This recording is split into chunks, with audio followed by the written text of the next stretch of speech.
Whipple Family Misadventures, Book 6, Better Than Friends, Chapter 2.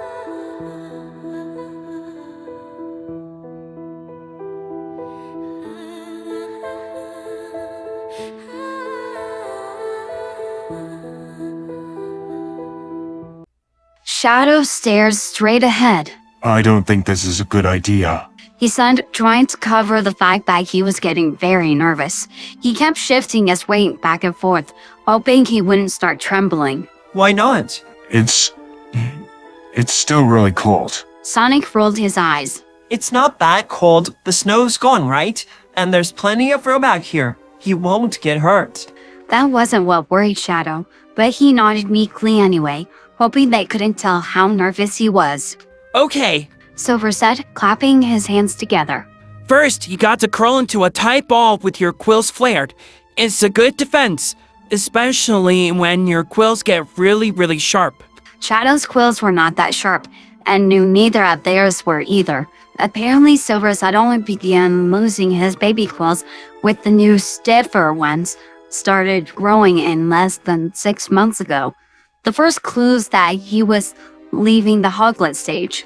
All three of them still had a ways to go before they had sharp, deadly adult spines. Well, what are you waiting for? Come on.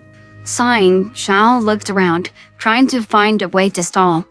At least that golden animal Ozzy was leaving them alone, although it was watching them from the back patio. I don't see why this is important. I happened to use it when I was fighting that maniac. I jumped off the back of my dad's truck and spun dash into his machine, destroying it when he was trying to capture and kill us. Really? Yeah, ask him if you don't believe me. Sonic crossed his arms and looked directly at Shadow, tapping left foot on the ground. And what if that crazy guy comes back? You need to know this. It's important. Shadow didn't really want to think about what if an insane guy with robots returned and wanted to kill them, but realized there was no way out of this. He huffed and started to curl himself into a ball, similar to what he did when he was cold or needed to hide. No, not like that.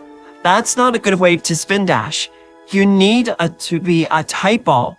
First tuck your legs in, pretend like you're going to bite your own tail, and fold your arms close against your chest. Shadow frowned, but did as he said, and was surprised when he easily curled into a much tighter ball, much smaller than he had been before. Wow. That's perfect! Okay, now, just do that while spinning, and when you're spinning, you go forward, and that's a spin dash. It's super helpful for attacking people, especially if they are slower than you. He heard Sonic say. Shadow uncurled somewhat so he could look up at them. How do I curl up and start spinning? Shaking his head viciously, Sonic grinned. No, you have to start spinning first, or I like to jump into the air, start spinning as I curl into a ball. That made it sound awful and like it would leave a lot to chance. Looking around the backyard, there was a lot of space outside, but the Wachowskis' backyard also led into the woods, and Shadow did not want to go spinning out that way, unable to stop. Okay, I'll try it. But you guys aim for me. I'll do that. I'll stop you if you're about to smash into something. Closing his eyes and hoping that he wouldn't look extremely stupid, Shadow leapt gracefully into the air, curled into a ball, and hoped the forward momentum would carry him. He was a bit worried he would just drop to the ground and it would look dumb, so decided to put as much effort in as he possibly could. To his surprise, it worked, all the way up until he plowed into a massive oak tree at full speed. Groaning, he slowly uncurled as he slid down the trunk and landed face first in the dirt below, his ears ringing and his entire body throbbing. He thought about trying to get up and then decided against it and instead just rolled over, staring up at the tree branches which pierced the blue sky above. A few moments later, he was vaguely aware of yelling, someone calling his name, and then Maddie coming into his line of sight, leaning over him. Her lips were moving, but his ears were still ringing too much to understand. She slowly helped him sit up, and then started shining a light in his eyes. He grimaced and turned away, trying to get away from it. Noticing he was still in the tree line of their backyard, that Silver and Sonic were hovering behind him, watching with startled expressions. You two go back to the house and give us some space. Maddie said, the first clear thing he heard, before she looked back at him as the other two backed away. Hold still. I need to make sure you don't have a concussion. He slowly looked back at the bright light, even though he really disliked it. A what? It's a type of brain injury. Can you follow the light with just your eyes? Do you feel nauseous or dizzy? Did you lose consciousness even for a second? Shadow shook his head after she finished shining that in his eyes. He had no idea why humans thought the best way to help someone was to shine lights at them, and then pester them with a bunch of questions. I'm fine. I've had worse. He mumbled, getting up to his feet. That apparently had been the wrong thing to say, as her eyes widened with shock. What? Too late, he remembered that she and Tom didn't know most of his history, and that it would probably only make them uncomfortable or worse, feel bad for him. She had asked several times if she could do an exam on him, and excluding the fact he didn't fully trust her, he didn't want people in his personal space. It would mean having to talk about some of the horribleness that happened when he was younger. I'm fine. He repeated. The look she gave him made him wonder if she could read his mind, if she knew what he was thinking. Okay. I still want you to take it easy for a few hours. No more running into trees as fast as you can. Shadow wanted to point out he hadn't been running and it wasn't even his fault. Silver was supposed to be watching out to make sure he didn't do that, but realized this was the fastest way to end the conversation and nodded. All right. Although, hold on. You got something in your fur. She reached towards his shoulders and grabbed something tangled in his fur and tugged it free, making him wince. Just a burr. Maddie said and then frowned at it in her hand. Wait on. Can I see your shoulder real fast? She asked as she looked back up. He shifted back and forth. He really didn't want her to, but there was an urgent note in her voice, one that almost insisted. It was like when he had been very young and the professor and the other scientists had wanted to try something out. They asked when he was older and could respond back, but he knew it was just a courtesy and the illusion of choice. Okay. He whispered because he knew the faster he said yes, the faster it would be over with. Maddie leaned toward her close enough that he could smell coffee on her breath and reached for his shoulder, squeezed it a bit of his skin, and fur together for a moment. When she pulled her hand away, there was a smear of his blood on her fingertips. What's this? She asked, leaning back to look closely at it. Confused, Shadow just stared at her. She was supposed to be an animal doctor, and she didn't even know this simple thing. Blood? But why is it green? He didn't know how to answer that. It felt like she had asked why tomatoes were red, and why the sky was blue, and why his fur was black and red. It just was. He looked down, hoping his words wouldn't disappear now. I don't know. Maddie reached for a napkin from her pocket to wipe her fingers on. Has it always been green? Yes? A smile came over her face, but it didn't reach her eyes. Okay then. You let me know if you get dizzy or feel sick or something, alright?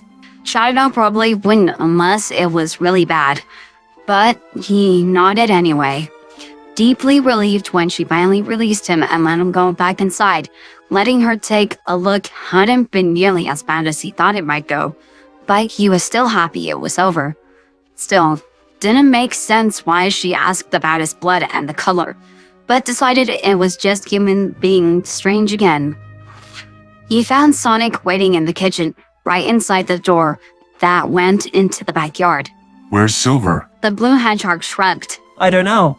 He thinks you're mad at him, especially because you might have been really hurt. He looked him up and down. You're okay, right? Yeah. Shadow wasn't really hurt or even mad, but decided he didn't mind letting Silver worry about that for a few minutes, especially since his brother had said he would make sure he aimed for him, and it meant a few minutes of peace. They both heard Maddie also come in from outside and went into her bedroom. Wanna get some cookies? Sonic asked as soon as they both heard her door shut. That sounded great, especially since Silver was going to miss out on that. Shadow nodded and followed his friend back into the kitchen. He fully expected Sonic to get the cookies from the counter or a cupboard or something, but instead watched in confusion as the blue hedgehog hopped up onto the counter and then started climbing on the fridge. What are you doing? Reaching the top, Sonic bounced on top of the fridge. My dad hides them up here. He doesn't know of that, I know. But I could smell them when he brought them into the house and when he sneaks them at night before I've gone up to my room. He pulled out a package of Oreo cookies, holding them up with a flourish before he threw them toward Shadow. Catching the package neatly, Shadow peeled back the wrapping and took 2 cookies, while Sonic jumped down and offered it back to him. You can smell them all the way up there? Yeah, the chocolatey goodness. You can't do that? A horrible feeling came over Shadow again. Kinda. Sonic just shrugged, his mouth full of cookies. It's easy, okay? Do this. Close your eyes, take a deep breath, and tell me how many things you can smell in the kitchen. Feeling slightly self-conscious, Shadow did as he said and inhaled as deeply as he could. Almost immediately, it was an onslaught of smells, so many that it was close to overwhelming. All of the different scents in the kitchen blended together into an overpowering smell, so much that it was near impossible to pick anything out. I don't know. There's so much. Yeah, it's like that a lot, especially in a house where there's so much stuff. Except don't rummage around in the stuff because humans don't like that. Humans don't like a lot of things. You probably know. But you have to learn to mentally separate the smells. No one ever taught you how to do that? No. The humans who were around when I was little didn't know how to do that. Huh, weird. Sonic said, even though Shadow wasn't quite sure why he said that. But that makes sense. Human noses are almost dead. They can't smell anything. Nothing. Why wasn't there anyone else around? You came from the same planet Silver and I did, right? I never saw any humans, but I also left when I was little. There can't be another planet out there with hedgehogs and other creatures, is there? That would be so cool. No, there isn't. Shadow admitted quietly before he took another cookie and decided to cut off the ramble before the blue hedgehog could really get started. What do you mean, mentally separate? Oh, Reaching out, Sonic took another cookie as well, chewed and then swallowed before he kept talking. since we have the Oreos right here, we can use those. Okay, close your eyes again. Why do I have to keep closing my eyes? So you don't rely on what you see, so you can properly focus. Alright, fine. Now what? Okay, this time when you take a deep breath, first smell everything and then focus just on finding the cookie smell and separate it from everything else. You'll still be able to smell everything else and there's going to be a lot of smells that might be overwhelming, but you have to ignore all of that. It's going to be hard sometimes and there will be times you might want to. Shadow opened one eye. What? Oh, right, okay. Take a deep breath and first focus on finding the cookie smell among everything else. He hoped it would be as easy as the blue hedgehog made it sound. Shadow closed his eyes and took another deep breath, and did as his friend said. It wasn't that hard as he was still holding the package of cookies, letting all the other smells fade away in the background. He focused completely on that. Okay, now what? You got it? Good. That's mentally separating smells. Now you gotta keep doing that, except you'll need to be able to do it for everything else in the kitchen. Find certain smells and focus on it. The big, powerful ones and all the little ones, as well as the harder ones to find. By doing that, you're teaching yourself to properly use your nose and how to focus it, and not just when whatever is practically in front of your face. Taken back, Shadow's shoulders sank as he reopened his eyes again. Everything else? He repeated, glancing around what he could see from his vantage point. From the bananas to the counter, the trash in the bin that was waiting to go out, the dish soap perched next to the large sink. There was just so much. The blue hedgehog nodded eagerly. Yep, it's hard at first, but it gets easier and it helps sharpen your nose. Like I can do it. He took an over-exaggerated deep breath and exhaled slowly. And I can pick out 9 different smells with ease. If I focus on it more, I could probably find a few more. You just have to practice. It's hard at first, but it gets better. He made it sound so easy, like it was something that didn't take a lot of thought and effort into doing it just once. You really learned to do this as a kid? Sonic shrugged. Of course, Longclaw taught me not to just rely on my eyes, but my ears and nose as well. Sometimes they're the best defense, especially when I'm running really fast and everything just looks like a blur. You can't always trust your eyes. Who's Longclaw? Someone I used to know. She took care of me when I was really little before I came to this planet. Looking back down at the package of cookies, Shadow took one and handed it back to him. He couldn't imagine being able to use his nose that well, but maybe his friend had a point and this would help. All right. Behind them, Maddie came into the kitchen. Hey, no snacks right now, especially cookies. Please put those back. She said, reaching for them. Okay, Mom. Sonic said cheerfully, giving them over. Cool, let's go find out what Silver's doing. Maddie was worried, although she did her best to hide it from the boys, trying not to let any of them know how she felt. Easier said than done, but she managed to pull it off. After they had lunch, they turned on a movie in the living room.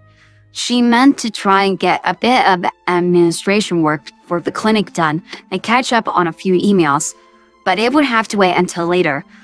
There were other, far more pressing matters on her mind. She couldn't stop thinking about the fact that Shadow had green blood, let alone that he didn't find it that alarming. She found it both fascinating and slightly alarming, and it made her want to look at it more closely, especially because it could be rather important in the future if any of them were gravely injured. It also made her realize she didn't know anything about hedgehog blood types. Did Silver and Sonic also have blood that color, or just him? She needed to find out, along with if Wade was aware of this.